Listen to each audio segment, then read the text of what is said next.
नेत्रा है बोला आदमी એટલે મારી સમાજને એક વિનંતી છે કે 60 વર્ષ પહેલા સરકાર કોંગ્રેસનું બેઠું હતું 60 વર્ષ સુધી રાજ કર્યું પણ એ સમયમાં આપણે વડવાન કોંગ્રેસનું સરકાર બળદ લેવા ખાતર પાણી લેવા કેવા ખાલી 300 રૂપિયા આપતું હતું અને 12 મહિનો ના ભરી શકીએ એટલે આપણને માથા ઉઘરા પાડી ઉપર પથરો ચડાવી ને પછી ઉઘરાણી કરતું હતું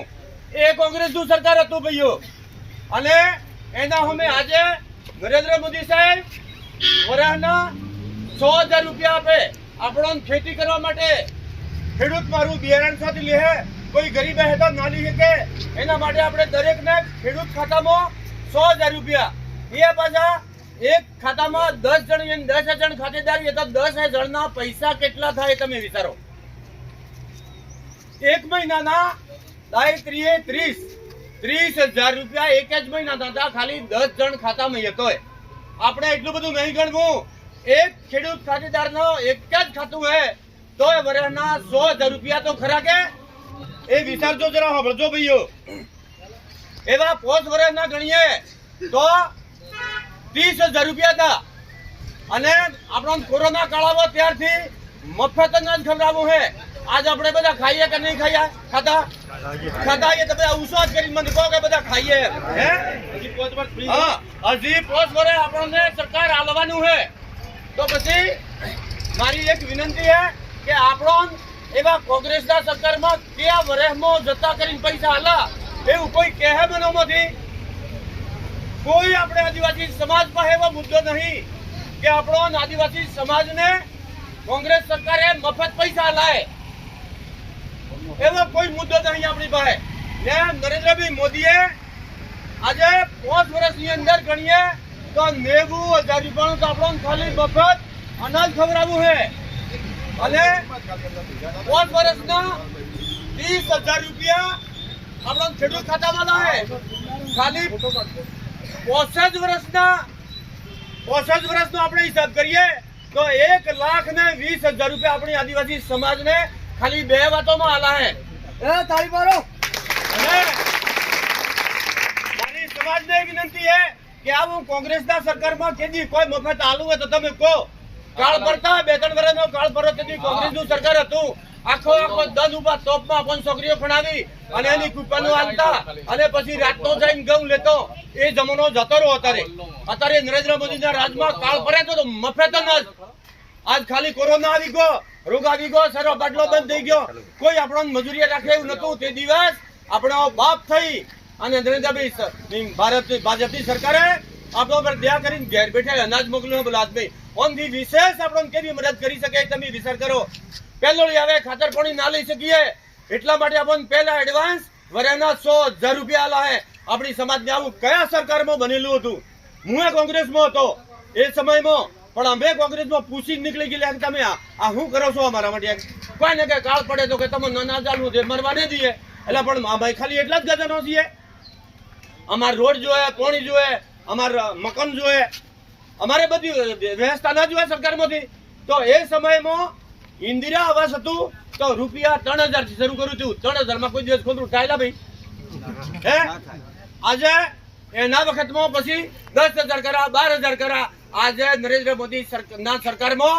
1.5 લાખ રૂપિયા 100 મહિનો મકાન પૂરું કરે એના 1.5 લાખ અને 100 મહિના થઈ જાય તો એને પૂરું કરે એને 1,20,000 પણ આપણે મોડા જેવા છીએ કે 1 વર્ષમાં જલ્દી 100 મહિના પૂરું નહીં કરતા એટલે પણ મારી ગેરંટી છે કે તમે બધે મન ભલે હારવો તોય હું મારી સમાજ દઉં અરે ગમે એવા પરિસ્થિતિમાં મારી સમાજ માટે અડધી રાતનું માથું મૂકવાળો મરે હું તમારી વચ્ચે કોઈ ચિંતા નહીં કરતા તમે ભલે વચ્ચે હાલો તમારી સાથે છું પણ તમારા માટે હું એટલા માટે મથું કે મારા વિસ્તારની અંદર સારી શાળાઓ આવે આપણી શાળાઓમાં સારો છોકરો ભણે આપણા માણસો નોકરી જાય આપણા માણસો ખાનદાની બને અને આપણા માણસોને જે તે લાભ મળે એટલા માટે મજૂરી કરું નગર આ લીલા ઝાડને છો હું તમે બધા જોણો મને ઓળખો છો તમે કે આપણી સમાજમાં વન ક્લાસ અધિકારી ને જીવે એ સ્થિતિ હું જીવી ગયો બલાદબેન મારવું પડીએ પણ હું મારી એક સમાજ માટે આ કોશિશ કરી રહ્યો હું તમારી સમાજને વિનંતી કરું કે આવનારા સમયમાં ભાજપ સિવાય બીજી વાત નહીં. કોંગ્રેસ વાળા એમ કીધું કે 60 વર્ષમાં ક્ષેત્રો એનો હિસાબ આલો.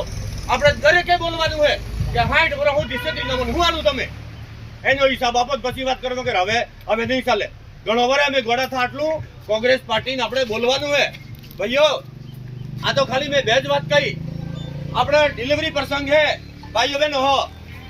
જે ડિલિવરી કરવા ગઈ એ બેનને પૂછો, ઘેર બેઠે 108 આવે, લઈ જાય, દવાખાનું કરે અને સારામાં સારું આપણે ઘેરને ખવડાવીએ, એનું હાથું ખવડાવે, પાછો મિલવા આવે.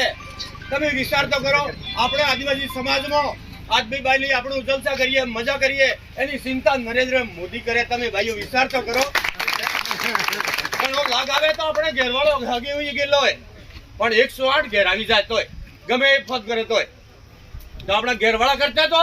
આપણા હારાન હાવ કરતા જેડ કરતા હું તેમ કહું કે હે નરેન્દ્ર મોદી તું જુગ જુગ જીવજે. અમારી જેવી ગરીબ બાઈઓ નહીં ઘણી રોજગારી હે, ઘણો વરેસ જીવજે ને અમારા આદિવાસી સમાજમાં બીજો ન્યાય તો હું તો મારા વચ્ચેથી મારમાં 5 વર્ષ તન આલું મોદી.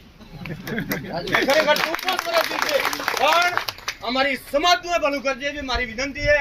એવા નરેન્દ્ર મોદીને હું પ્રાર્થના કરું અને કૃષ્ણ કાળિયાનાથ ભગવાનને પ્રાર્થના કરું કે હે ભગવાન મારી સમાજને સદબુદ્ધિ આલ. આજ પણ ગોળું થઈ રહ્યું છે, આજ પણ કોંગ્રેસનું કશું ઉપજે એવું નહીં.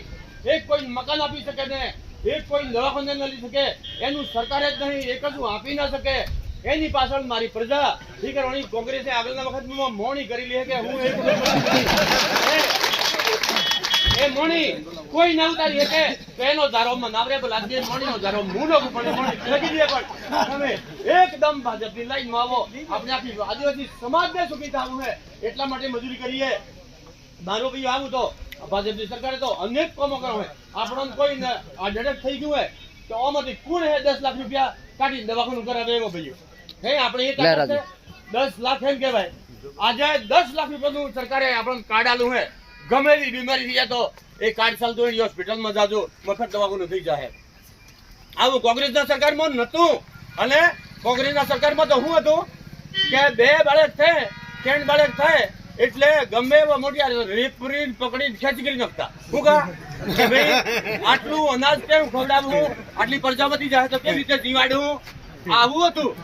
અને અત્યારે નરેન્દ્ર મોદી હતો સૂટ મળે સૂટ. મજા કરો તમે, તમારી ડિલિવરી થાય 108 ઘેર આવી જાય, ખાતું હું કરો, બીમાર થઈ જાવ તો દવાખાનું હું કરો. આટલું માથે ને ધોયેલા ભાઈઓ મારો, અને આપણું સમાજ આપણું ગોળી થઈ જાય યાર.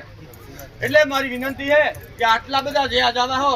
એ ઘેર જઈ અને હોજેથી પ્રચારમાં લાગી જો. એક ધર્મનું કામ એવું કરો કે ઘણો વર્ષ ક્ષેત્ર આવીએ अब नहीं क्षेत्र जे आदिवासी समाजમાંથી ખોટી વાતો કરે, ગુમરાહ કરે અને તોય કોંગ્રેસમાં લઈને જાય. એ વાત હું તમને છૂટ આલું કે હનુમાન દાદાની સાક્ષી બાજુમાં હનુમાન દાદા આપણે આ બોર્ડ મારેલું. હા, એટલે હનુમાન દાદા સાક્ષીએ કહું કે હેરાન ન થવા, હું ખુદ જ બોલું છું. અમોન 60 વર્ષ સુધી